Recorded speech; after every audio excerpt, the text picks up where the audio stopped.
Struggling to pick colors that really work together in your painting? Let's make it clear. Welcome to my studio, I'm Tineke. This is episode 1 of a new weekly series where we explore color combinations in painting. Every week I work with one dominant color and one color scheme.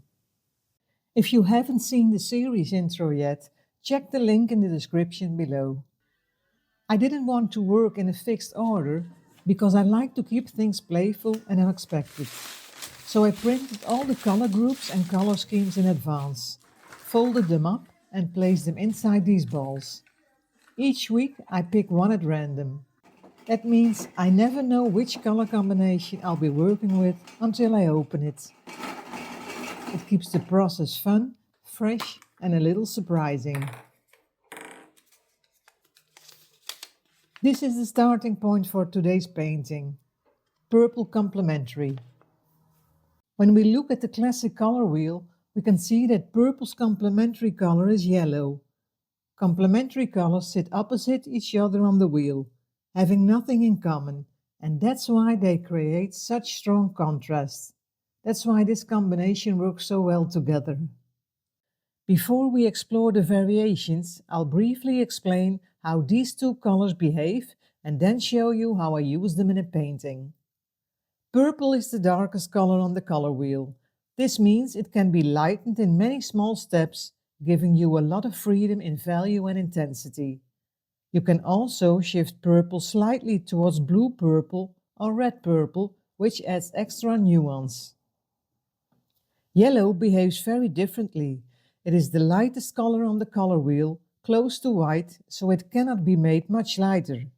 When you darken yellow, it quickly moves toward ochre or brown. Its strength lies in variations of intensity and temperature, shifting toward orange-yellow or green-yellow. Understanding this contrast explains why this color combination offers so many possibilities. It is often seen as just two fixed colors, but that is only the starting point. The real interest lies in the variations.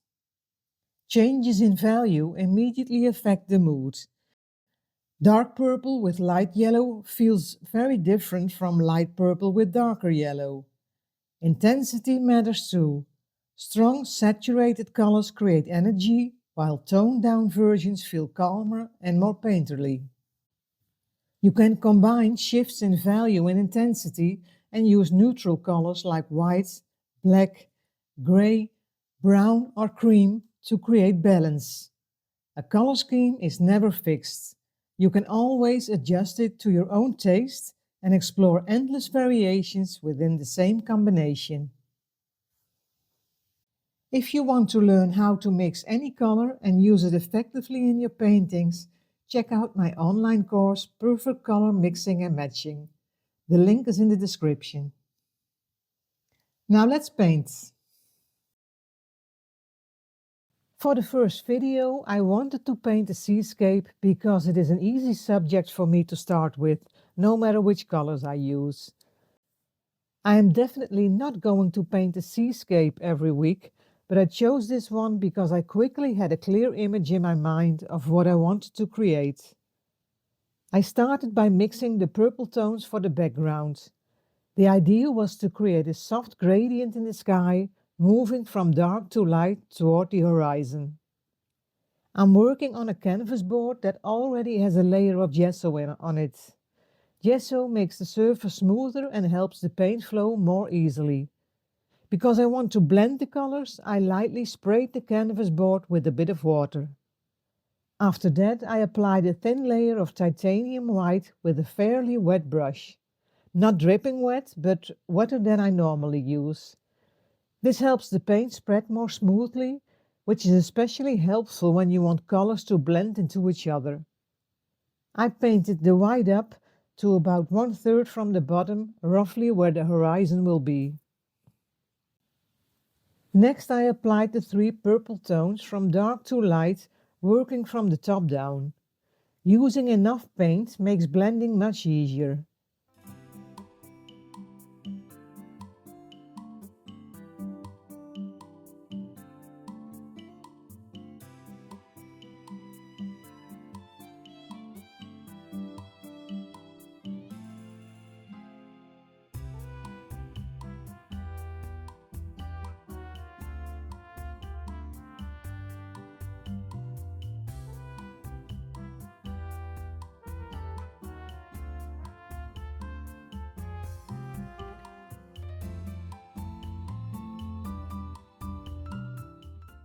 I blended the transitions with a soft brush. I'm using a mop brush here, but any brush with soft bristles will work. So avoid stiff bristles like hog hair and use something soft such as synthetic brushes. I slightly dampened the brush before blending. After that I switched to a clean dry brush. This brush is actually a bit large for the size of this canvas board, but it works well for blending the colors even further. This technique only works while the paint is still wet.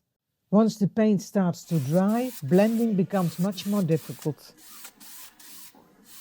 If you want an especially smooth transition, you can also use diagonal, crosswise movements. In that case, it helps to have several clean, dry brushes ready. But because I wanted a calm sky with soft horizontal transitions, like you often see in a sunset, I only used horizontal brushstrokes. Since the layer of white underneath makes the colors a bit lighter, I darkened the top of the sky slightly after everything has dried. This adds more contrast to the sky. Once the paint was dry, I applied tape to create a clean, sharp horizon line. For the lower part of the painting, I used brown along with several yellow tones combined with neutral colors. Neutral colors like brown, beige and gray work with any color scheme. White and black are also neutral and can always be used. This gives you much more flexibility within a color palette.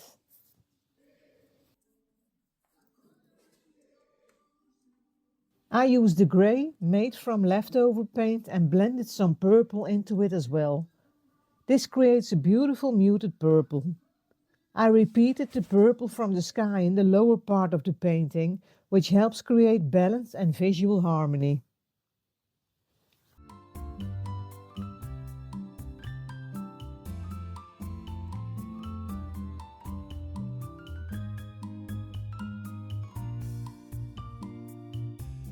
While the paint was still wet, I removed the tape. This is much easier than waiting until the paint is completely dry. Then I let the painting dry and continued working on the lower section. I use different value levels so there is enough contrast between light and dark areas.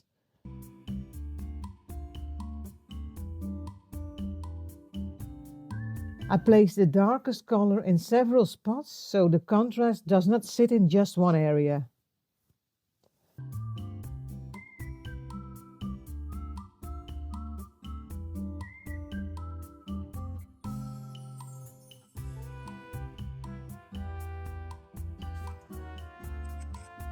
I let the paint dry and with a small amount of white on the tip of a clean palette knife, I added a few accents.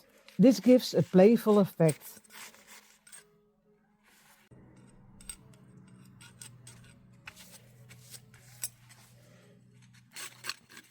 And if it feels like too much, you can easily scrape it away again.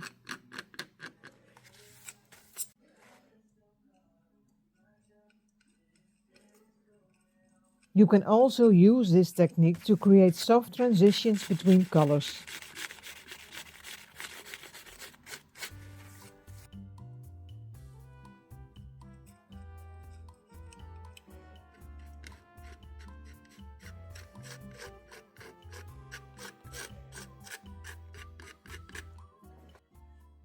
And this is the final result. Purple as the dominant color combined with its complementary color yellow. This is an easy painting to make because it's painted in a loose, abstract way. It's really all about the colors and the contrast between light and dark. With this color combination, you'll almost always get a beautiful result. I hope this video inspired you and gave you a fresh way of looking at color, helping you discover new color combinations you might not use at first. If you want to explore more color combination and techniques, my online course, Perfect Color Mixing and Matching, is designed to guide you step by step. The course is available in English and Dutch. The link is in the description below this video. Thanks for watching. I hope this inspired you to try new color combinations in your paintings. Don't forget to like, subscribe and hit the bell so you won't miss next week's episode.